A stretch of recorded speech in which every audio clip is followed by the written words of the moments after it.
Engineers എല്ലാവരും സുഖമായിട്ടിരിക്കുന്നു വിചാരിക്കുന്നു. വേനലിന്റെ ചൂടിനോടൊപ്പം തന്നെ എല്ലാവരും പരീക്ഷാ ചൂടിലായിരിക്കും അല്ലേ? നമുക്ക് ഒരുപാട് എക്സാംസ് ആണ് ഈ ഒരു വർഷം വരുന്നത്. അതായത് ഒരുപാട് ഓവർസീസ് ലെവൽ എക്സാംസ് ഉണ്ട്. പിന്നെ നമ്മളെവരും കാത്തിരുന്ന LSTDA ഉണ്ട്. അപ്പോൾ ഡിഗ്രി ലെവലിലായാലും ഡിപ്ലോമ ലെവലിലായാലും ഒരുപാട് എക്സാംസ് വരുന്ന ഒരു വർഷമാണ് 2025. ഒരു ഗോൾഡൻ ഇയർ എന്ന് തന്നെ നമുക്ക് പറയാം. അപ്പോൾ പലർക്കും കൺഫ്യൂഷൻ ഉണ്ടാവും, ഞാൻ ഏത് എക്സാമിനാണ് പ്രിപ്പയർ ചെയ്യേണ്ടത്? എനിക്ക് ഡിഗ്രി ക്വാളിഫിക്കേഷൻ അല്ലെങ്കിൽ BTech ക്വാളിഫിക്കേഷൻ ഉണ്ട്, ഞാൻ A ലെവലിൽ പ്രിപ്പയർ ചെയ്യണോ അതോ ഓവർസീസ് ലെവലിൽ പ്രിപ്പയർ ചെയ്യണോ, ഏതായിരിക്കും ഈസി എന്നുള്ള പല കൺഫ്യൂഷൻസും നിങ്ങൾക്ക് ഉണ്ടാവും അല്ലേ? സോ അതിന് വേണ്ട, അത് ക്ലാരിഫൈ ചെയ്യാനാണ് ഈ ഒരു വീഡിയോ ആയിട്ട് ഞാൻ എത്തിയിട്ടുള്ളത്. സോ നിങ്ങൾക്ക് ഡിഗ്രി ലെവൽ ക്വാളിഫിക്കേഷൻ അല്ലെങ്കിൽ BTech ഉണ്ടെങ്കിൽ നിങ്ങൾ നിർബന്ധമായിട്ടും A ലെവൽ എക്സാമിനാണ് പ്രിപ്പയർ ചെയ്യേണ്ടത്. അല്ലെങ്കിൽ നിങ്ങൾ ഫസ്റ്റ് ഗ്രേഡ് ഓറിയന്റഡ് ആയിട്ട് പോവുക. ഇനി A ലെവലിന് പഠിക്കുന്നതിനോടൊപ്പം തന്നെ നിങ്ങൾക്ക് എങ്ങനെ ഓവർസിയർ എക്സാംസും കൂടെ ക്രാക്ക് ചെയ്യാമെന്ന് നമുക്കൊന്ന് നോക്കാം. നിങ്ങൾ പഠിക്കുന്ന സമയത്ത് ബേസിക്കലി സബ്ജക്റ്റുകളൊക്കെ ഏകദേശം സിമിലർ ആയിട്ടാണ് എയ്ക്കും ഓവർസിയർ ലെവൽ എക്സാമിനും വരാറുള്ളത്. എന്ന് വെച്ചാൽ ഇപ്പോൾ നമ്മൾ building material and construction overseer ലെവലിൽ ഭയങ്കര ഇമ്പോർട്ടൻ്റ് ആയിട്ടുള്ള സബ്ജക്റ്റ് ആണ്. അത് തന്നെയാണ് നമ്മുടെ A ലെവലിൽ ഒരു മൊഡ്യൂളായിട്ട് വരുന്നത്, ബിൽഡിംഗ് മെറ്റീരിയൽ കൺസ്ട്രക്ഷൻ മാനേജ്മെൻറ്റ് എന്നുള്ള രീതിയിൽ. അതേപോലെ ഇപ്പോൾ നമ്മൾ സർവേ നോക്കുകയാണെങ്കിൽ ഓവർസിയർ ലെവൽ എക്സാമിന് ഇമ്പോർട്ടൻ്റ് ആണ്, അതേ ഇമ്പോർട്ടൻസ് A ലെവലിലും ഉണ്ട്. സോ നിങ്ങൾ A ലെവൽ എക്സാമിന് പ്രിപ്പയർ ചെയ്യുക. അതിൻ്റെ കൂടെ നിങ്ങൾക്ക് ബോണസ് ആയിട്ട് അപ്പോൾ ഓവർസിയർ ലെവൽ എക്സാംസും കിട്ടുന്നതായിരിക്കും. ഈ രണ്ട് എക്സാംസും തമ്മിലുള്ള ബേസിക് ആയിട്ടുള്ള വ്യത്യാസം എന്താണെന്ന് ചോദിച്ചാൽ, ഓവർസിയർ ലെവൽ എക്സാം കുറച്ചുകൂടെ തിയറി ഓറിയൻറ്റഡ് ആയിരിക്കും. അതായത് നമ്മൾ പഠിക്കുന്ന A ലെവലിൽ പഠിക്കുന്ന സബ്ജക്റ്റുകളിൽ നിന്നൊക്കെയുള്ള തിയറി കൂടുതലായിട്ട് ചോദിച്ചു വരുന്ന എക്സാംസ് ആണ് ഓവർസിയർ ലെവൽ എക്സാം. പിന്നെ എക്സാം പാറ്റേൺ ഇപ്പോൾ കുറച്ച് വ്യത്യാസം വന്നിട്ടുണ്ട് അല്ലേ? സ്റ്റേറ്റ്മെൻറ്റ് ക്വസ്റ്റ്യൻസ് ഒക്കെ വന്ന് തുടങ്ങിയിട്ടുണ്ട്. അതേപോലെ ചെറിയ ചെറിയ പ്രോബ്ലംസ് ഒക്കെ വന്ന് തുടങ്ങിയിട്ടുണ്ട്. എന്നിരുന്നാലും A ലെവലിലേക്ക് കമ്പയർ ചെയ്യുമ്പോൾ A ലെവൽ സബ്ജക്റ്റിൻ്റെ തിയറി പോർഷൻസ് കൂടുതലായിട്ടും നമുക്ക് ഓവർസിയർ ലെവൽ എക്സാമിന് വേണം. പിന്നെ കുറച്ച് സബ്ജക്റ്റുകൾ A ലെവലിൽ നമുക്ക് സിലബസിൽ ഉണ്ടാവില്ല, അത് ഓവർസിയറിന് വേണ്ടി മാത്രം ഉള്ളതാണ്. അത് ഏതൊക്കെയാണെന്ന് ചോദിച്ചാൽ നമ്മുടെ drawing, CAD, unit and mensuration, അതേപോലെ തന്നെ എഞ്ചിനീയറിംഗ് മെക്കാനിക്സ് തുടങ്ങിയ സബ്ജക്റ്റുകൾ നമുക്ക് A ലെവലിൽ അത്ര ഇമ്പോർട്ടൻ്റ് ആയിട്ട് ക്വസ്റ്റ്യൻസ് വരാറില്ല. പക്ഷേ അത് ഓവർസിയർ ലെവലിൽ നിങ്ങൾ പ്രിപ്പയർ ചെയ്യണം. അപ്പോൾ നമുക്ക് എങ്ങനെ ഈ സബ്ജക്റ്റുകൾ ക്ലബ് ചെയ്യാമെന്നുള്ളതാണ് ഈ ഒരു വീഡിയോയിലൂടെ പറയാൻ ഉദ്ദേശിക്കുന്നത്. സോ നിങ്ങൾ ബേസിക്കലി പ്രിപ്പയർ ചെയ്യേണ്ടത് A എക്സാമിനാണ്. സോ A എക്സാമിന് പ്രിപ്പയർ ചെയ്യുമ്പോൾ അതിലെ തിയറി പോർഷൻസ് ഒന്നുകൂടെ സ്ട്രെസ് ചെയ്ത് പഠിക്കുമ്പോൾ നിങ്ങൾക്ക് ഓവർസിയർ ലെവൽ എക്സാം ക്രാക്ക് ചെയ്യാൻ വേണ്ടി പറ്റും. സോ ഇങ്ങനെ നിങ്ങൾക്ക് പ്രിപ്പയർ ചെയ്യാൻ വേണ്ടി അല്ലെങ്കിൽ ഒരു A എക്സാമിന് പ്രിപ്പയർ ചെയ്ത് അതിനോടൊപ്പം ഓവർസിയർ ലെവലും കൂടെ കൊണ്ടുപോകാൻ വേണ്ടി ആദ്യം നിങ്ങൾ അറിയേണ്ടത് ഏതൊക്കെ സബ്ജക്റ്റുകളാണ് നമുക്ക് പഠിക്കാനുള്ളത്, അതേപോലെ സബ്ജക്റ്റിൻ്റെ വെയിറ്റേജ് എന്തൊക്കെയാണെന്നാണ്. ഇനി പഠിച്ചു തുടങ്ങുന്നതിന് മുന്നേ നമുക്കൊരു ലക്ഷ്യബോധം വേണം കേട്ടോ. നമ്മൾ എന്തൊക്കെ വീഡിയോ പറഞ്ഞാലും അല്ലെങ്കിൽ ഇങ്ങനെ പഠിക്കുക അങ്ങനെ പഠിക്കുക എന്നൊക്കെ പറഞ്ഞിട്ടും ഒരു കാര്യമില്ല. നമുക്ക് ആദ്യം ആവശ്യബോധം സ്വന്തമായിട്ട് വേണം. അതായത് നമുക്കൊരു വിഷൻ വേണം, അല്ലെങ്കിൽ ജോലി എന്നുള്ളത് ആവശ്യമാണെന്നുള്ളൊരു തോന്നലുണ്ടെങ്കിൽ മാത്രമേ നമുക്ക് എക്സാമിന് പ്രിപ്പയർ ചെയ്യാൻ പറ്റുള്ളൂ. സോ നമ്മൾ സിലബസ് ഒക്കെ നോക്കുന്നതിന് മുൻപ് അല്ലെങ്കിൽ എക്സാമിന് ഏതിന് പ്രിപ്പയർ ചെയ്യണം എന്നൊക്കെ തീരുമാനിക്കുന്നതിന് മുന്നേ നമുക്ക് സ്വന്തമായിട്ടൊരു വിഷൻ വേണം. അതായത് എനിക്ക് ഈ ഒരു ജോലി വേണം. ഇപ്പോഴത്തെ ഒരു സാഹചര്യത്തിൽ നിങ്ങൾ നോക്കുമ്പോൾ ജോലി ഇല്ലാണ്ട് ഒരു പരിപാടിയും നടക്കില്ല. അതുകൊണ്ട് നമുക്ക് ജോലി വളരെ ഇമ്പോർട്ടൻ്റ് ആയിട്ടുള്ള ഒരു ഫാക്ടറാണ്. സോ ജോലിയുടെ ആവശ്യകത, ചില ആൾക്കാർക്ക് ജോലി അത്ര അത്യാവശ്യം ഉണ്ടാവില്ല, ചില ആൾക്കാർക്ക് ഭയങ്കര ആവശ്യമായിരിക്കും ജോലി എന്നുള്ളത്. സോ ജോലിയുടെ ആവശ്യകത നിങ്ങൾ മനസ്സിലാക്കുക, നിങ്ങൾ അതൊരു വിഷനായിട്ട് സെറ്റ് ചെയ്യുക. അതായത് ഈ വർഷം കഴിയുമ്പോഴേക്കും ഞാൻ ഈ എക്സാം ക്രാക്ക് ചെയ്തിരിക്കും, അല്ലെങ്കിൽ ഞാൻ LSTDA ആയിരിക്കും, അല്ലെങ്കിൽ ഒരു ഫസ്റ്റ് ഗ്രേഡ് ഓവർസിയർ ആയിരിക്കും എന്നുള്ളൊരു വിഷനാണ് ആദ്യം സെറ്റ് ചെയ്യേണ്ടത്. എപ്പോഴും നിങ്ങൾ ഹയർ വിഷൻ വെക്കുക. അതായത് ഓവർസിയർ ലെവലിലേക്ക് നിങ്ങൾ വിഷൻ വെക്കരുത്, A ലെവൽ തന്നെ വേണമെന്ന് വിചാരിക്കുക. എന്നിട്ട് രണ്ടിനും കൂടെ പ്രിപ്പയർ ചെയ്യാം. ഓക്കെ, സോ ഇനി നമുക്ക് സബ്ജക്റ്റുകൾ അതിൻ്റെ വെയിറ്റേജ് ഒക്കെ ഒന്ന് നോക്കാം. നിങ്ങൾ ഓവർസിയർ ലെവൽ എക്സാമിൻ്റെ സിലബസ് എടുത്ത് നോക്കുകയാണെങ്കിൽ ഫസ്റ്റ് നമുക്ക് പഠിക്കാനുള്ള സബ്ജക്റ്റുകൾ ഒന്ന് ഡ്രോയിങ് ആണ്. ഡ്രോയിങ് 8 മാർക്കിൻ്റെ വെയിറ്റേജ് ആണ് ഉണ്ടാവുക. അതേപോലെ ബിൽഡിംഗ് മെറ്റീരിയൽ ഉണ്ട്, 12 mark weightage. Building construction 20 mark weightage ഉണ്ട്. അതേപോലെ ഇറിഗേഷൻ 6 മാർക്കായിരിക്കും. സർവേ 15 മാർക്കോളം ക്വസ്റ്റ്യൻസ് ഉണ്ടാവാറുണ്ട്. ഓട്ടോക്യാഡ് 8 മാർക്ക് ഉണ്ടാവാറുണ്ട്. യൂണിറ്റ് ആൻഡ് മെൻസുറേഷൻ അതേപോലെ മെക്കാനിക്സ് കൂടെ 8 മാർക്കിൻ്റെ ക്വസ്റ്റ്യൻ ഉണ്ടാവാറുണ്ട്. എസ്റ്റിമേഷൻ ആൻഡ് ബൈലോസ് 12 മാർക്ക് ഉണ്ടാവാറുണ്ട്. Transportation 6 mark. അതേപോലെ പബ്ലിക് ഹെൽത്ത് ആൻഡ് സാനിറ്റേഷൻ നമ്മുടെ എൻവിറോൺമെൻറ്റലിൻ്റെ ടോപ്പിക്കാണ്, അത് 8 മാർക്കിന് ഉണ്ടാവാറുണ്ട്. ഇങ്ങനെയാണ് പൊതുവെ ഓവർസിയർ ലെവൽ എക്സാമിൻ്റെ സിലബസ് വരാറുള്ളത്. അപ്പോൾ നിങ്ങൾ നോക്കുന്ന സമയത്ത് ബിൽഡിംഗ് മെറ്റീരിയൽ ആൻഡ് കൺസ്ട്രക്ഷൻ നമ്മൾ എയ്ക്ക് പഠിച്ചാൽ ഓവർസിയറിനും കിട്ടും, എസ്റ്റിമേഷൻ എയ്ക്ക് പഠിച്ചാൽ ഓവർസിയറിനും കിട്ടും. അതേപോലെ ക്യാഡ് എക്സെപ്ഷൻ ആയിട്ട് വരുന്നതാണ്. ക്യാഡ് നമ്മൾ എ ലെവലിൽ പഠിക്കില്ല, ഡ്രോയിങ് പഠിക്കില്ല. അതേപോലെ ഇറിഗേഷൻ വളരെ ബേസിക് ആയിട്ടുള്ള കാര്യങ്ങളെ ഓവർസിയർ ലെവൽ എക്സാമിന് ചോദിക്കാറുള്ളൂ. പബ്ലിക് ഹെൽത്ത് ആൻഡ് സാനിറ്റേഷൻ അല്ലെങ്കിൽ എൻവിറോൺമെന്റൽ എഞ്ചിനീയറിംഗിൽ നിന്നും ബേസിക് ആയിട്ടുള്ള കാര്യങ്ങളാണ് ഉണ്ടാവുക. ട്രാൻസ്പോർട്ടേഷനിൽ നിന്നും ബേസിക് ആയിട്ടുള്ള കാര്യങ്ങളേ ഉണ്ടാവുള്ളൂ. അപ്പോൾ മനസ്സിലായോ നമ്മൾ ഓവർസിയറിന് എങ്ങനെയാണ് പ്രിപ്പയർ ചെയ്യുമ്പം ഓവർസിയർ നമുക്ക് ബോണസായി കിട്ടുന്നതെന്ന് ഇപ്പോൾ ഒരു ധാരണ കിട്ടിയെന്ന് ഞാൻ വിചാരിക്കുന്നു. ഈ ലെവലിലേക്ക് വരുവാണെങ്കിൽ സബ്ജക്റ്റുകൾ ഏതൊക്കെയാണ്, അതിൻ്റെ വെയിറ്റേജ് അല്ലെങ്കിൽ മാർക്ക് ഡിസ്ട്രിബ്യൂഷൻ എങ്ങനെയാണെന്ന് നമുക്കൊന്ന് നോക്കാം. ഫസ്റ്റ് നമുക്ക് mechanics of structures and structural analysis ആണ് സബ്ജക്റ്റ്. MOSഉം SAയും കൂടെ 10 മാർക്ക് വെയിറ്റേജ് ആണുള്ളത്. അതേപോലെ FM and water resource engineering, അതായത് നമ്മുടെ ഇറിഗേഷൻ, ഹൈഡ്രോളജി എല്ലാം കൂടെ ചേർത്ത് 10 മാർക്കാണ്. സർവേ ആൻഡ് എസ്റ്റിമേഷൻ 10 മാർക്കിൻ്റെ വെയിറ്റേജ് ആണ്. RCC ആൻഡ് സ്റ്റീൽ 20 മാർക്കിൻ്റെ വെയിറ്റേജ് ആണ്. അതേപോലെ building material, building construction management total 20 മാർക്കാണ് ഉണ്ടാവുക. അതേപോലെ transportation and urban planning 10 mark ഉണ്ടായിരിക്കും. And most importantly geotech 10 mark ഉണ്ടായിരിക്കും. എൻവിറോൺമെന്റിൽ 10 മാർക്ക് ഉണ്ടായിരിക്കും. സോ നിങ്ങൾ നോക്കുമ്പോൾ ഒരുപാട് സബ്ജക്റ്റിന് ഹയർ വെയിറ്റേജ് ഉണ്ട്. ദാറ്റ് മീൻസ് 10 മാർക്കിൽ ഒരു 7 മാർക്ക് നമ്മളിങ്ങനെ മൊഡ്യൂൾ വൈസ് പറയുമ്പോൾ 7 മാർക്കും ചിലപ്പോൾ ഒരു സബ്ജക്റ്റിൽ നിന്ന് തന്നെ ആയിരിക്കും. അത് പൊതുവെ ക്വസ്റ്റ്യൻ പാറ്റേൺ നോക്കുമ്പോൾ നമുക്ക് മനസ്സിലാകും. അപ്പോൾ നമുക്ക് സബ്ജക്റ്റുകളൊക്കെ മനസ്സിലായി. സോ ഇനി നിങ്ങൾ നോക്കുന്ന സമയത്ത് ഓവർസിയർ ലെവലിന് നിങ്ങൾ അഡീഷണൽ ആയിട്ട് പ്രിപ്പയർ ചെയ്യേണ്ട സബ്ജക്റ്റുകൾ, അതായത് സിലബസിൽ ഇല്ലാതെ നിങ്ങൾ പ്രിപ്പയർ ചെയ്യേണ്ട സബ്ജക്റ്റുകൾ, ഒന്ന് എഞ്ചിനീയറിംഗ് ഡ്രോയിങ് ആണ്, പിന്നെ unit and mensuration, engineering mechanics, അതേപോലെ ഓട്ടോക്യാഡ്, ബൈലോസ്.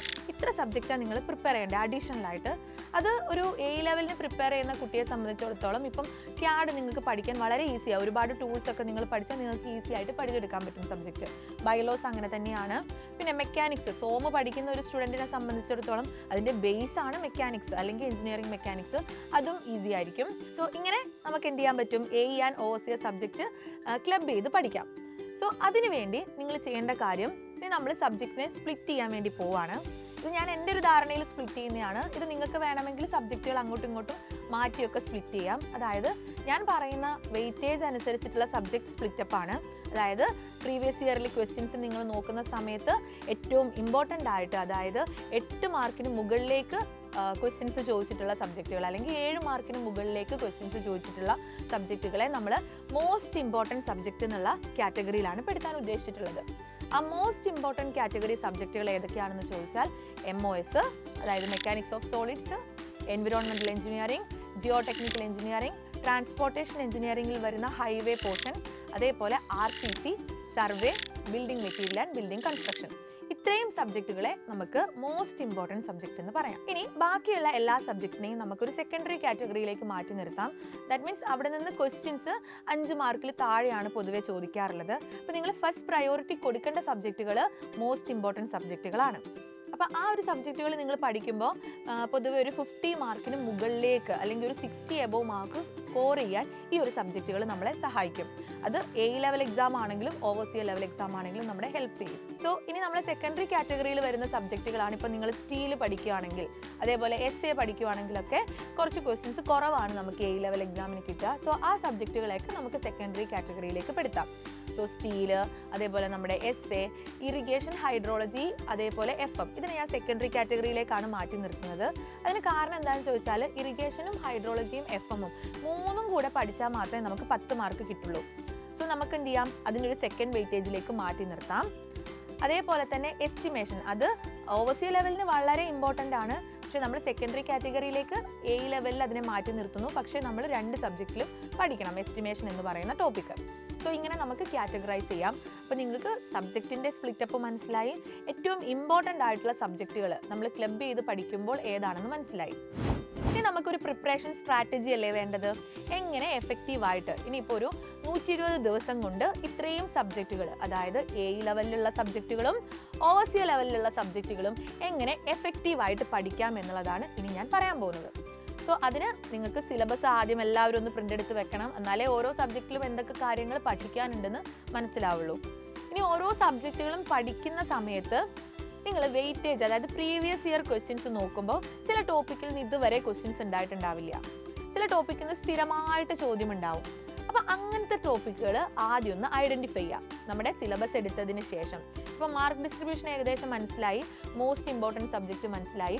ആ മോസ്റ്റ് ഇമ്പോർട്ടൻറ്റ് സബ്ജക്റ്റുകൾ നിങ്ങൾ എന്ത് ചെയ്യുക, പ്രീവിയസ് ഇയർ ക്വസ്റ്റ്യൻസ് ഒക്കെ ഒന്ന് അനാലിസിസ് നടത്തുക.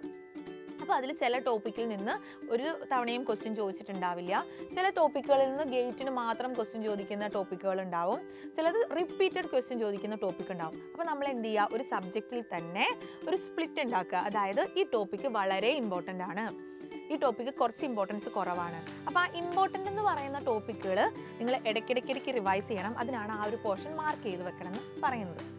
സോ ഇനി നമ്മൾ ചെയ്യാൻ പോകുന്നത്, അപ്പോൾ നമുക്ക് ഒരു സബ്ജക്റ്റിലെ തന്നെ ഇമ്പോർട്ടൻറ്റ് ടോപ്പിക് ഏതാണെന്ന് മനസ്സിലായി. ഇനി നമ്മൾ ഏതൊക്കെ സബ്ജക്റ്റുകൾ ക്ലബ് ചെയ്ത് പഠിക്കാം എന്നുള്ളത് തീരുമാനിക്കണം. അപ്പോൾ നിങ്ങൾ എക്സാമിന് പ്രിപ്പയർ ചെയ്യുമ്പം എപ്പോഴും ഡിഫറെൻറ്റ് സബ്ജക്റ്റുകൾ ക്ലബ് ചെയ്ത് പഠിക്കാൻ ശ്രദ്ധിക്കുക. അത് നിങ്ങൾക്ക് ഒരു തിയറി സബ്ജക്റ്റോ അല്ലെങ്കിൽ ഒരു പ്രോബ്ലം പേപ്പറോ ക്ലബ് ചെയ്യാം, ഒരു മോസ്റ്റ് ഇമ്പോർട്ടൻറ്റ് സബ്ജക്റ്റും ഒരു ലീസ്റ്റ് ഇമ്പോർട്ടൻറ്റ് സബ്ജക്റ്റും ക്ലബ് ചെയ്യാം. എന്തായാലും നിങ്ങൾ ക്ലബ് ചെയ്ത് പഠിക്കാൻ ശ്രദ്ധിക്കണം. കാരണം എന്താ വെച്ചാൽ ഒരേ സബ്ജക്റ്റ് കുറേ കാലം നിങ്ങൾ പഠിക്കുമ്പോൾ നിങ്ങൾക്ക് ഭയങ്കര മടുപ്പ് വരും. അപ്പോൾ എന്ത് ചെയ്യുക, ഒരു ദിവസം പഠിക്കുമ്പോൾ കുറച്ച് നേരം ഒരു ഇമ്പോർട്ടൻ്റ് ആയിട്ടുള്ള സബ്ജക്റ്റ് അല്ലെങ്കിൽ ഒരു തിയറി പഠിക്കുക, കുറച്ച് പ്രോബ്ലം പഠിക്കുക, അങ്ങനെ മിക്സ് ചെയ്തൊക്കെ പഠിച്ചാൽ നിങ്ങൾക്ക് പഠിത്തത്തിൻ്റെ മടുപ്പ് ഒഴിവാക്കാൻ വേണ്ടി പറ്റും.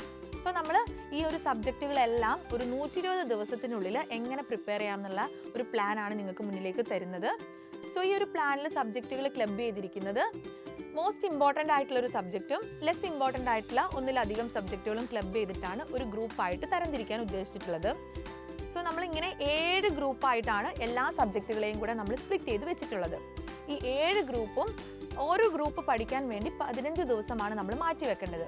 അതായത് ഒരു സെറ്റ് അല്ലെങ്കിൽ ഒരു ഗ്രൂപ്പ് കംപ്ലീറ്റ് ചെയ്യാൻ നിങ്ങൾക്ക് മുന്നിൽ 15 ദിവസമുണ്ട്. അങ്ങനെ 15 ദിവസത്തിൻ്റെ 7 സെറ്റ്, അതായത് 105 ദിവസമാവും അപ്പോഴേക്കും. ദെൻ ഈ ഓരോ 15 ദിവസം കഴിയുമ്പോഴും അതിനിടയിൽ 2 ദിവസം നിങ്ങൾ റിവിഷന് വേണ്ടി മാറ്റി വെക്കണം. അങ്ങനെ ടോട്ടൽ 120 ഡേയ്സിൻ്റെ പ്ലാനാണ് നമ്മൾ ഉണ്ടാക്കിയിട്ടുള്ളത്. സോ 15 ദിവസം പഠിക്കുന്നു, 2 ദിവസം അതിനിടയിൽ റിവിഷന് വേണ്ടി മാറ്റി വെക്കണം. പിന്നെയും നിങ്ങൾ അടുത്ത ഗ്രൂപ്പ് 15 ദിവസം പഠിക്കുന്നു, രണ്ടാമത്തെ ഗ്രൂപ്പ് കംപ്ലീറ്റ് ചെയ്യുന്നു, 2 ദിവസം റിവിഷൻ ഉണ്ടാകും. അപ്പോൾ ആ റിവിഷൻ ഡേയ്സിൽ നിങ്ങൾ എഫക്റ്റീവായിട്ട് അതുവരെ പഠിച്ച എല്ലാ കാര്യങ്ങളും ക്വിക്കായിട്ട് റിവൈസ് ചെയ്യണം. സോ നമുക്ക് ഏതൊക്കെ സബ്ജക്റ്റുകളാണ് ഏതൊക്കെ ഗ്രൂപ്പാക്കി ക്ലബ് ചെയ്തിരിക്കുന്നതെന്നൊന്ന് നോക്കാം. എൻ്റെ ഫസ്റ്റ് ഗ്രൂപ്പ് എന്ന് പറയുന്നത് ജിയോടെക്കിൽ നിന്നാണ് ഞാൻ സ്റ്റാർട്ട് ചെയ്യുന്നത്. ജിയോടെക്, engineering drawing, unit and mensuration, ഇതാണ് നമ്മുടെ ഫസ്റ്റ് ഗ്രൂപ്പ്. സോ ഇതിൽ ജിയോടെക്കിൽ നിങ്ങൾ ഫസ്റ്റ് പ്രയോറിറ്റി കൊടുക്കണം. കാരണം ഇപ്പോഴത്തെ കഴിഞ്ഞ എക്സാമുകൾക്കൊക്കെ ഒരുപാട് ക്വസ്റ്റ്യൻസ് ജിയോടെക്കിൽ നിന്ന് വന്ന് തുടങ്ങിയിട്ടുണ്ട്. പ്രോബ്ലംസ് ഒക്കെ കൂടുതലായിട്ട് ചോദിക്കുന്നുണ്ട്. പിന്നെ എഞ്ചിനീയറിംഗ് ഡ്രോയിങ്ങിലേക്ക് വരികയാണെങ്കിൽ നിങ്ങൾക്ക് പഠിച്ചെടുക്കാൻ കുറച്ചുകൂടി ഈസിയാണ്, കുറേ വാല്യൂസ് ഒക്കെ ഓർത്ത് വെച്ചാൽ മതി. യൂണിറ്റ് ആൻഡ് മെൻസുറേഷൻ പിന്നെ കാൽക്കുലേഷൻ ആണ്, അത് OSA ലെവൽ എക്സാമിന് വേണ്ടിയിട്ടാണ് നമ്മൾ ഈ ഒരു കാറ്റഗറിയിലേക്ക് കൊണ്ടുവന്നിട്ടുള്ളത്. ഇനി രണ്ടാമത്തെ സെറ്റ് എന്ന് പറയുന്നത് നമ്മുടെ ബിൽഡിംഗ് മെറ്റീരിയൽ ആൻഡ് കൺസ്ട്രക്ഷൻ, അതായത് ഗ്രൂപ്പ് 2 ആണ് ഇനി പറയുന്നത്. അതായത് രണ്ടാമത്തെ 15 ദിവസത്തിൽ നിങ്ങൾ പഠിക്കേണ്ട സബ്ജക്റ്റുകൾ. ഗ്രൂപ്പ് 2-ൽ building material and building construction, engineering mechanics and irrigation ആണ് നിങ്ങൾ പഠിക്കേണ്ടത്. സോ ഇതിൽ എഞ്ചിനീയറിംഗ് മെക്കാനിക്സ് ഒരു പ്രോബ്ലം പേപ്പറാണ്, അത് നിങ്ങൾക്ക് ഈസി ആയിട്ട് ക്രാക്ക് ചെയ്യാൻ പറ്റും. പിന്നെ building material and building construction എന്ന് പറയുന്നത് കുറച്ചൊരു തിയറി ഓറിയൻറ്റഡ് സബ്ജക്റ്റ് ആണ്. അപ്പോൾ നിങ്ങൾ ഓവർസിയറിന് ഭയങ്കര ഇമ്പോർട്ടൻറ്റും എയിൽ അതിനോടൊപ്പം കൺസ്ട്രക്ഷൻ മാനേജ്മെൻറ്റും കൂടെ അടക്കമാണ് 20 മാർക്കിന് ക്വസ്റ്റ്യൻസ് ഉണ്ടാവുക. ഇനി മൂന്നാമത്തെ ഗ്രൂപ്പിൽ നമ്മൾ MOS, അതേപോലെ എസ്റ്റിമേഷൻ, ക്യാഡ്, ഈ 3 സബ്ജക്റ്റുകളാണ് നിങ്ങൾ പഠിക്കേണ്ടത്. നാലാമത്തെ ഗ്രൂപ്പിൽ നമുക്ക് പഠിക്കാനുള്ള സബ്ജക്റ്റുകൾ സർവേ, ഓട്ടോക്യാഡ്, FM. അപ്പോൾ നിങ്ങൾ ഈ സബ്ജക്റ്റുകൾ കറക്റ്റായിട്ട് ഫോളോ ചെയ്യാനൊന്ന് ശ്രമിക്കുക. കാരണം എന്താണെന്ന് വെച്ചാൽ ഈ സബ്ജക്റ്റുകളിൽ ഒരു സബ്ജക്റ്റ് ഭയങ്കര ഇമ്പോർട്ടൻ്റ് ആയിട്ടുള്ള സബ്ജക്റ്റും ബാക്കിയുള്ളത് കുറച്ച് ഇമ്പോർട്ടൻസ് കുറഞ്ഞ സബ്ജക്റ്റുകളുമാണ്. അപ്പോൾ നിങ്ങൾക്ക് എഫക്റ്റീവായിട്ട് ഈ ഒരു 15 ദിവസത്തിൽ വെയിറ്റേജ് അല്ലെങ്കിൽ നമുക്ക് മിക്സ് ചെയ്ത് പഠിക്കാൻ എളുപ്പം ഉണ്ടായിരിക്കും. നമ്മുടെ അഞ്ചാമത്തെ ഗ്രൂപ്പ് എന്ന് പറയുന്നത് RCC, ഹൈഡ്രോളജി ആൻഡ് SA ആണ്. അതേപോലെ ആറാമത്തെ ഗ്രൂപ്പ് ട്രാൻസ്പോർട്ടേഷൻ എഞ്ചിനീയറിംഗ്, അതിൽ നമ്മൾ എയർപോർട്ട്, ടണൽ, ഹാർബർ, ഹൈവേ ഒക്കെ വരും കേട്ടോ. അങ്ങനെ ട്രാൻസ്പോർട്ടേഷൻ എഞ്ചിനീയറിംഗ് മൊത്തവും സ്റ്റീൽ എന്ന് പറയുന്ന സബ്ജക്റ്റുമാണ് അടുത്ത കാറ്റഗറി. അപ്പോൾ നിങ്ങൾ പഠിക്കുമ്പോഴൊക്കെ ശ്രദ്ധിക്കേണ്ടത് മോസ്റ്റ് ഇമ്പോർട്ടൻറ്റ് ആയിട്ടുള്ള സബ്ജക്റ്റിന് ഒരു വെയിറ്റേജ് നിങ്ങൾ കൂടുതൽ എന്തായാലും കൊടുത്തിരിക്കണം. ഫൈനൽ കാറ്റഗറി അല്ലെങ്കിൽ ഫൈനൽ ഗ്രൂപ്പ് എന്ന് പറയുന്നത് എൻവിറോൺമെൻറ്റൽ എഞ്ചിനീയറിംഗും നമ്മുടെ ബയോലോസും കൂടിയാണ് ക്ലബ് ചെയ്തിട്ടുള്ളത്. സോ ഇങ്ങനെ നിങ്ങൾ 6 ഗ്രൂപ്പായിട്ട് സബ്ജക്റ്റിനെ സ്പ്ലിറ്റ് ചെയ്ത് പഠിക്കുക. സോ 15 ദിവസത്തെ പ്രിപ്പറേഷനാണ് ഒരു ഗ്രൂപ്പിന് ഉണ്ടാവേണ്ടത്. ആ 15 ദിവസത്തെ പ്രിപ്പറേഷനിൽ നിങ്ങൾ എഫക്റ്റീവായിട്ട് ആദ്യം ഒന്ന് തിയറി കുറച്ച് ഓടിച്ച് പഠിച്ചെടുക്കുക. തിയറി ഒട്ടും പഠിക്കാതെ നമുക്ക് ചിലപ്പോൾ ക്വസ്റ്റ്യൻ വർക്കൗട്ട് ചെയ്യാൻ പ്രയാസമായിരിക്കും. അതിനുശേഷം ഒരു റൗണ്ട് നിങ്ങൾ തിയറി പഠിച്ചു കഴിഞ്ഞിട്ടുണ്ടെങ്കിൽ പിന്നെ ഒരിക്കലും തിയറി കുറേ നേരം പഠിക്കാൻ സമയം കൊടുക്കരുത്. അതിന് പകരം ക്വസ്റ്റ്യൻസ് ചെയ്തുകൊണ്ടേയിരിക്കുക. അങ്ങനെ നിങ്ങൾ ഒരുപാട് ക്വസ്റ്റ്യൻസ് ചെയ്യുമ്പോൾ ഓട്ടോമാറ്റിക്കലി തിയറി റിവൈസ്ഡ് ആയിക്കോളും. അപ്പോൾ നിങ്ങൾ തിയറി നന്നായിട്ടൊന്ന് പഠിക്കുക, അതിനുശേഷം ക്വസ്റ്റ്യൻ വർക്കൗട്ട് ചെയ്യുക. ഈ ക്വസ്റ്റ്യൻ വർക്കൗട്ട് ചെയ്യുന്ന സമയത്തും ഇപ്പം നമ്മൾ എ ആൻഡ് ഓവർസിയർ ക്ലബ് ചെയ്തല്ലേ പഠിക്കുന്നത്. അപ്പം നമ്മൾ തിയറി പഠിച്ച് ക്വസ്റ്റ്യൻ ഒരു സെറ്റ് വർക്കൗട്ട് ചെയ്യാനാവുമ്പോഴേക്കും എല്ലാ സബ്ജക്റ്റും നമ്മൾ പഠിച്ചു കഴിഞ്ഞിട്ടുണ്ടാകും. അതായത് എ എക്സാമിനും ഓവർസിയർ ലെവൽ എക്സാമിനും വേണ്ട സബ്ജക്റ്റുകൾ മൊത്തം നിങ്ങൾ പഠിച്ചിട്ടുണ്ടാകും. ഇനി നമുക്ക് വേണ്ടത് ക്വസ്റ്റ്യൻസ് എങ്ങനെ ചെയ്യാം എന്നുള്ളതാണ്. ക്വസ്റ്റ്യൻസ് നമ്മൾ പല കാറ്റഗറി ആയിട്ട് വേണം ചെയ്യാൻ. അതായത് ആദ്യം നിങ്ങൾ വർക്കൗട്ട് ചെയ്ത് പഠിക്കേണ്ടത് PSCയുടെ പ്രീവിയസ് ഇയർ ക്വസ്റ്റ്യൻസ് ആണ്. അതാണ് നമ്മുടെ ബേസ് ക്വസ്റ്റ്യൻസ്. PSCയുടെ പ്രീവിയസ് ഇയർ ക്വസ്റ്റ്യൻസും അതേപോലെ SSCയുടെ പ്രീവിയസ് ഇയർ ക്വസ്റ്റ്യൻസ്. SSC ഒരു ഡിപ്ലോമ ലെവൽ എക്സാം ആണ്. എന്നിരുന്നാലും SSCക്ക് നല്ല നല്ല ക്വസ്റ്റ്യൻസ് ഉണ്ടാകും. അതായത് സ്റ്റേറ്റ്മെൻറ്റ് ക്വസ്റ്റ്യൻസ്, പ്രോബ്ലം ഒക്കെ നല്ല നല്ല പ്രോബ്ലംസ് ഒക്കെ ഉണ്ടാവാറുണ്ട്. സോ ഫസ്റ്റത്തെ കാറ്റഗറി എന്നുള്ള രീതിയിൽ നിങ്ങൾ വർക്കൗട്ട് ചെയ്യേണ്ട ക്വസ്റ്റ്യൻസ് PSCയുടെ പ്രീവിയസ് ഇയർ ക്വസ്റ്റ്യൻസും SSCയുടെ പ്രീവിയസ് ഇയർ ക്വസ്റ്റ്യൻസും ആണ്. അതിനുശേഷം നിങ്ങളുടെ പ്രിപ്പറേഷൻ കുറച്ചുകൂടെ ഹയർ ലെവലിലേക്ക് കൊണ്ടുവരണം. അതിനുശേഷം നിങ്ങൾ ചെയ്യേണ്ട ക്വസ്റ്റ്യൻസ് ഗേറ്റിൻ്റെ പ്രീവിയസ് ഇയർ ക്വസ്റ്റ്യൻസ്, അതേപോലെ IAS എക്സാമിൻ്റെ പ്രീവിയസ് ഇയർ ക്വസ്റ്റ്യൻസ്. ഇത്രയും കാറ്റഗറി ക്വസ്റ്റ്യൻസ് മുഴുവൻ പഠിച്ചാൽ മാത്രമേ നിങ്ങൾക്ക് എഫക്റ്റീവായിട്ട് എക്സാം ക്രാക്ക് ചെയ്യാൻ പറ്റുള്ളൂ. അപ്പോൾ നിങ്ങൾ ആദ്യം തന്നെ പോയിട്ട് ഗേറ്റിൻ്റെ ക്വസ്റ്റ്യൻസ് ചെയ്യണമെന്ന് ഞാൻ പറയില്ല. നിങ്ങൾ ചെയ്യേണ്ടത് തട്ടായിട്ട് നിങ്ങളുടെ പ്രിപ്പറേഷൻ എന്താ പറയുക, അല്ലെങ്കിൽ നിങ്ങളുടെ കപ്പാസിറ്റി കൂട്ടി കൊണ്ടുവരിക. ദാറ്റ് മീൻസ് നിങ്ങൾ ആദ്യം കുറച്ച് ലോവർ ലെവലിലുള്ള ക്വസ്റ്റ്യൻസ് പഠിക്കണം. ദെൻ നമ്മൾ ആ ക്വസ്റ്റ്യൻസിൻ്റെ ഹയർ ലെവലിലേക്ക് കൊണ്ടുവരണം. അതിനാണ് പറഞ്ഞത് ആദ്യം നിങ്ങൾ PSCയുടെ പ്രീവിയസ് ഇയർ പഠിക്കുക, അതിനുശേഷം SSCയുടെ previous year, then GATE and IASൻ്റെ ക്വസ്റ്റ്യൻസ് വർക്കൗട്ട് ചെയ്യുക. അപ്പോൾ നിങ്ങൾ തിയറി പഠിച്ചു, ക്വസ്റ്റ്യൻസ് വർക്കൗട്ട് ചെയ്തു. പക്ഷേ ഇങ്ങനെ തിയറി കുറേ പഠിക്കുക, കുറേ ക്വസ്റ്റ്യൻസ് വർക്കൗട്ട് ചെയ്താൽ മാത്രം മതിയോ? പലരും പറയുന്നൊരു കാര്യമുണ്ട്, ഒക്കെ ഞാൻ പഠിച്ചു പക്ഷേ എക്സാം ഹാളിൽ നിന്ന് അത് റീകളക്ട് ചെയ്യാൻ പറ്റിയില്ല. അതെന്തുകൊണ്ടാണ്? ആക്ച്വലി നിങ്ങളത് റിവൈസ് ചെയ്യാത്തതുകൊണ്ടാണ് ഈ ഒരു മറവി ഉണ്ടാവുന്നത്. അപ്പോൾ നിങ്ങൾ ഈ ഒരു 15 ദിവസത്തിനുള്ളിൽ 2 ദിവസം അഡീഷണൽ ആയിട്ട് ഇട്ടിട്ടുണ്ട്. ഈ അഡീഷണൽ ഡേയ്സിൽ നിങ്ങൾ എന്ത് ചെയ്യുക, തിയറി ആൻഡ് പ്രോബ്ലം റിവൈസ് ചെയ്യുക. അത് നിങ്ങൾക്ക് ക്വസ്റ്റ്യൻ വർക്കൗട്ട് ചെയ്ത് വേണമെങ്കിൽ റിവൈസ് ചെയ്യാം, അല്ലെങ്കിൽ നിങ്ങൾക്ക് ഇക്വേഷൻസ് മാത്രം ഒന്നുകൂടെ പഠിച്ചിട്ട് റിവൈസ് ചെയ്യാം. ഏതാണോ നിങ്ങൾക്ക് കൺവീനിയൻ്റ് ആയിട്ടുള്ള മെത്തേഡ് അത് നിങ്ങൾ ചൂസ് ചെയ്യാം. പിന്നെ പഠിക്കുന്ന സമയത്ത് റിവൈസ് ചെയ്യാനുള്ള എളുപ്പത്തിന് നിങ്ങളൊരു ഇക്വേഷൻ ബുക്ക് കീപ്പ് ചെയ്യണം. അതായത് ഇപ്പോൾ നമ്മൾ എൻവിറോൺമെൻറ്റൽ, ജിയോടെക്, FM ഈ സബ്ജക്റ്റിനൊക്കെ ഒരുപാട് ഫോർമുലാസ് ഉണ്ടാവില്ലേ. ഈ ഫോർമുലാസ് ഒക്കെ ഓർത്ത് വെക്കുക ഭയങ്കര ബുദ്ധിമുട്ടായിട്ടുള്ള കാര്യമാണ്. അപ്പോൾ നമ്മൾ ഇടയ്ക്കിടയ്ക്ക് അത് റിവൈസ് ചെയ്യണം. അതിനുവേണ്ടി ഒരു ഇക്വേഷൻ ബുക്ക് നിങ്ങൾ കീപ്പ് ചെയ്യുക. നിങ്ങൾ ക്ലാസ്സിലേക്ക് പോകുന്ന സമയത്തോ അല്ലെങ്കിൽ വെറുതെ ഇരിക്കുന്ന സമയത്തൊക്കെ ഈ ഒരു ഇക്വേഷൻ ബുക്ക് വെറുതെ ഒന്ന് മറിച്ച് നോക്കുക. എപ്പോഴും അതിങ്ങനെ മറിച്ച് നോക്കുമ്പോൾ ആ ഒരു ഇക്വേഷൻസ് നമ്മുടെ മനസ്സിൽ ഫീഡ് ആയിക്കോളും. സോ ഇക്വേഷൻ ബുക്ക് നിർബന്ധമായിട്ടും കീപ്പ് ചെയ്യണം, റിവിഷൻ കൊടുക്കണം. സോ ഇങ്ങനെയൊക്കെ പ്രിപ്പയർ ചെയ്താൽ മാത്രമേ നമുക്ക് എയും ഓവർസിയറും കൂടെ ഒരുമിച്ച് ഒരു 120 ഡേയ്സിൽ ക്രാക്ക് ചെയ്യാൻ പറ്റുള്ളൂ. അപ്പോൾ എല്ലാവരും നന്നായിട്ട് എക്സാമിന് വേണ്ടി പ്രിപ്പയർ ചെയ്യുക, നല്ല പോസിറ്റീവായിട്ടിരിക്കുക കേട്ടോ. നമ്മുടെ മൈൻഡ് ഇതിൽ വല്ലാത്തൊരു ഫാക്ടറാണ്. നമ്മൾ നന്നായിട്ട് അല്ലെങ്കിൽ പ്രിപ്പയർ ചെയ്യുന്ന സമയത്ത് എന്തെങ്കിലും നെഗറ്റീവ് തോട്ടൊക്കെ നമ്മുടെ മനസ്സിലേക്ക് വന്നാൽ അത് നമ്മുടെ പ്രിപ്പറേഷനെ ബാധിക്കില്ലേ. സോ നിങ്ങൾ നല്ല പോസിറ്റീവായിട്ടിരിക്കുക, നല്ല കാര്യങ്ങൾ മാത്രം ചിന്തിക്കുക, നല്ല കാര്യങ്ങൾ മാത്രം പ്രവർത്തിക്കുക. അപ്പോൾ ആ ഒരു പോസിറ്റീവ്നെസ് നിങ്ങളുടെ പ്രിപ്പറേഷനിലേക്ക് കൂടെ വരും. സോ പോസിറ്റീവായിട്ടിരിക്കുക. എന്താ പറയുക, നല്ല ഫുഡൊക്കെ കഴിച്ച് ഹൈഡ്രേറ്റഡ് ആയി, നല്ല ഫുഡൊക്കെ കഴിച്ചാൽ മാത്രമേ നമ്മുടെ ശരീരത്തിന് ആവശ്യമായിട്ടുള്ള ന്യൂട്രിയൻസ് ഒക്കെ കിട്ടുള്ളൂ. സോ നല്ല ഫുഡൊക്കെ കഴിച്ചിട്ടില്ലെങ്കിൽ നമുക്ക് പ്രിപ്പയർ ചെയ്യാൻ പറ്റത്തില്ല. അപ്പോൾ നല്ല ഫുഡൊക്കെ കഴിക്കുക.